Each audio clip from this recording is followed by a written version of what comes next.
হৈছে লীলা অৱতাৰ, নাৰদ, ব্যাস, অংশ অৱতাৰ হিচাপে মানে লীলা অৱতাৰ এনেকে মাজে মাজে হৈ আছে, হৰি অৱতাৰ হৈ আছে, হয় নহয়?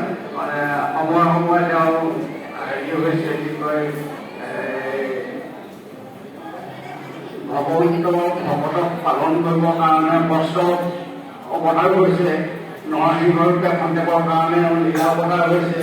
সেইবোৰ তাৰ উপৰিও গুণ অৱতাৰ হৈ ৰৈছে, সতগুণ, ৰজগুণ, তমগুণ, ব্ৰহ্মা, বিষ্ণু, শিৱ তিনিজন হৈছে। তাৰপিছত আকৌ ধৰ্ম বিস্তাৰৰ কাৰণে ভাগৱত, কি কয় আপোনাৰ বেদৰ সাৰমৰ্ম প্ৰচাৰ কৰিবৰ কাৰণে ব্যাসৰূপে আহিলে, ব্যাসৰ ভুল হোৱাৰ কাৰণে আকৌ নাৰদ হিচাপে আহিছে, এনেকে ঠিক আহি থাকে। কিন্তু এইবাৰ আহিছে তেওঁ পূৰ্ণ অৱতাৰ হৈ, তাৰমানে ষোলঅনা বুলি কয়, সমষ্টি কলা সম্পন্ন হৈ আহিছে।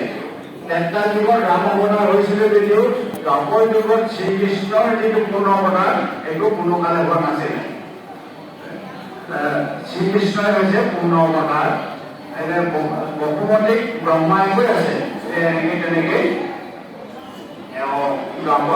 দৈৱকীৰ ঘৰত জন্ম হ'ব, কেনেকে কি কৰিব, গোটেই কথাখিনি কৈ আছে, আপোনালোকে বুজি পাইছে।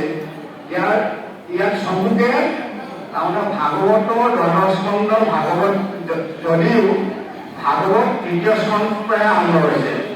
প্ৰথম স্কন্ধ আৰু দ্বিতীয় স্কন্ধটো হৈছে মানে এটা সূত্ৰধাৰক হিচাপে মানে আমাৰ যেনেকে অংশগ্ৰহণাত মানে সূত্ৰধাৰে গোটেই সাৰমৰ্মটো কৈছে নামখনৰ ভিতৰত কি আছে, ঠিক তেনেকৈ প্ৰথম স্কন্ধ দ্বিতীয় স্কন্ধ মানে সূত্ৰধাৰী হিচাপে কি কি ভিতৰত আছে এইখিনি বৰ্ণনা কৰে। কাৰণ চমুকে দ্বিতীয় স্কন্ধ কেনেকে কি অৱতাৰ হৈ গোটেই কথাখিনি হৈছে, কিছুমান দশমতে গোটেই লীলা চৰিত্ৰখিনি প্ৰচাৰ পাব।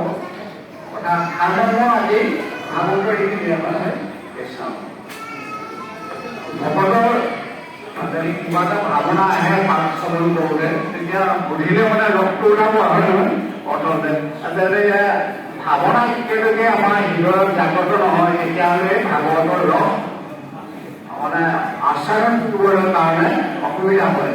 ভাগৱত শুনা কৰোঁতে ইয়াৰ অৰ্থ নোলায়, ভাৱনাৰ পৰাহে ভাগৱতৰ ৰস ওলায়, আৰু সেই ৰস ওলালে মানে ভকতে আচৰণ কৰি আনন্দ পায়। কৃষ্ণ আপোনালোকে ভাবিব লীলা চৰিত্ৰ কথা কৈ আছে কৃষ্ণ, তেতিয়াহে ৰসটো ওলাব। কৃষ্ণ